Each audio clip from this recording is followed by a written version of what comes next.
राधे राधे, हरे Krishna. Welcome आप सभी को हमारे यूट्यूब चैनल पे। तो चलिए शुरू करते हैं श्रीमद् भागवत गीता अध्याय 5, कर्म योग कृष्ण भावना भावित कर्म। अर्जुन ने कहा, हे कृष्ण, पहले आप मुझसे कर्म त्यागने के लिए कहते हैं और फिर भक्ति पूर्वक कर्म करने का आदेश देते हैं। क्या आप अब कृपा करके निश्चित रूप से मुझे बताएंगे कि इन दोनों में से कौन अधिक लाभप्रद है? श्री भगवान ने उत्तर दिया, मुक्ति के लिए तो कर्म का परित्याग तथा भक्ति में कर्म दोनों ही उत्तम है, किंतु इन दोनों में से कर्म के परित्याग से भक्ति पूर्वक कर्म श्रेष्ठ है।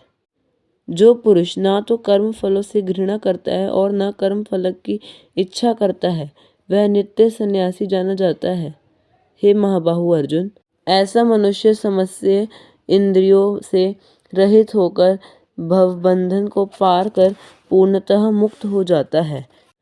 जो ये जानता है कि विश्लेषणात्मक अध्ययन द्वारा प्राप्य स्थान भक्ति द्वारा भी प्राप्त किया जा सकता है, और इस तरह जो संख्य योग तथा भक्ति योग को एक समान देखता है, वही वस्तुओं को यथारूप में देखता है। भक्ति में लगे बिना केवल समस्त कर्मों का परित्याग करने से कोई सुख नहीं बन सकता, परंतु भक्ति में लगा हुआ विचारवान व्यक्ति शीघ्र ही परमेश्वर को प्राप्त कर लेता है। जो भक्तिभाव भाव से कर्म करता है, जो विशुद्ध आत्मा और अपने मन तथा इंद्रियों को वश में रखता है, और वह सबों को प्रिय होता है और सभी लोग उसे प्रिय होते हैं, ऐसा व्यक्ति कर्म करता हुआ भी कभी नहीं बंधता। दिव्य भवनामृत युक्त पुरुष देखते, सुनते, स्पर्श करते, सूंघते, खाते, चलते फिरते, सोते तथा श्वास लेते हुए भी अपने अंतर में सदैव यही जानता रहता है कि वास्तव में वह कुछ भी नहीं करता। बोलते, त्यागते, ग्रहण करते या आंखें खोलते बंद करते हुए भी वह यह जानता रहता है कि भौतिक इंद्रियां अपने अपने विषयों में प्रवृत्त है और वह इन सब से मृतक है। जो व्यक्ति कर्म फलों को परमेश्वर को समर्पित करके आसक्ति रहित होकर अपना कर्म करता है, वह पाप कर्मों से उसी प्रकार अप्रभावित रहता है जिस प्रकार कमल पत्र जल से अस्पर्श रहता है। योगी जन आसक्ति रहित होकर शरीर, मन, बुद्धि तथा इंद्रियों के द्वारा भी केवल शुद्धि के लिए कर्म करते हैं। निश्चल भक्त शुद्ध शांति प्राप्त करता है, क्योंकि वह समस्त कर्म फल मुझे अर्पित कर देता है। किंतु जो व्यक्ति भगवान से युक्त नहीं है और जो अपने श्रम का फलकामी है, वह बंध जाता है। जब देहधारी जीवात्मा अपनी प्रकृति को वश में कर लेता है और मन में समस्त कर्मों का परित्याग कर देता है, तब वह नौ द्वारों वाले नगर भौतिक शरीर में बिना कुछ किए कराए सुखपूर्वक रहता है। परमेश्वर ना तो किसी के पापों को ग्रहण करता है और ना ही किसी के पुण्यों को, किंतु सारे देहधारी जीव उस अज्ञान के कारण मोहग्रस्त रहते हैं जो उनके वास्तविक ज्ञान को आच्छादित किए रहता है।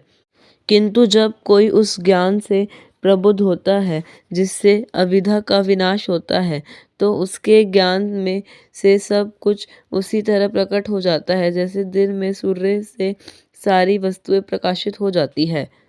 जब मनुष्य की बुद्धि, मन, श्रद्धा तथा शरण सब कुछ भगवान में स्थिर हो जाते हैं, तभी वह पूर्ण ज्ञान द्वारा समस्त कल्मश से शुद्ध होता है और मुक्ति के पथ पर अग्रसर होता है। विनम्र साधु पुरुष अपने वास्तविक ज्ञान के कारण एक विद्वान तथा विनीत ब्राह्मण, गाय, हाथी, कुत्ता तथा चांडाल को समान दृष्टि संभाव से देखते हैं। जिनके मन एकत्व तथा समता में स्थित है, उन्होंने जन्म तथा मृत्यु के बंधनों को पहले ही जीत लिया है। वह ब्रह्मा के समान निर्दोष है और सदा ब्रह्मा में ही स्थित रहते हैं। जो ना तो प्रिय वस्तु को पाकर हर्षित होता है और ना अप्रिय को पाकर विचलित होता है।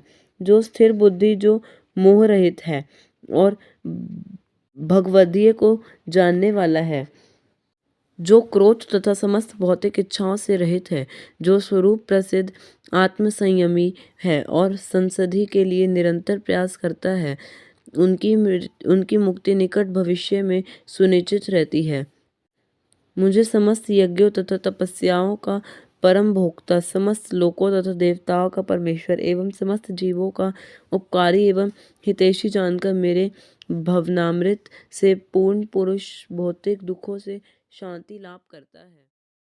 इसी प्रकार श्रीमद् भागवत गीता के 5वें अध्याय कर्म योग कृष्ण भावना भावित कर्म का भक्ति वेदांत तात्पर्य पूर्ण हुआ। तो प्रेम से बोलिए ओम नमो भागवते वासुदेवाय। हरे कृष्ण।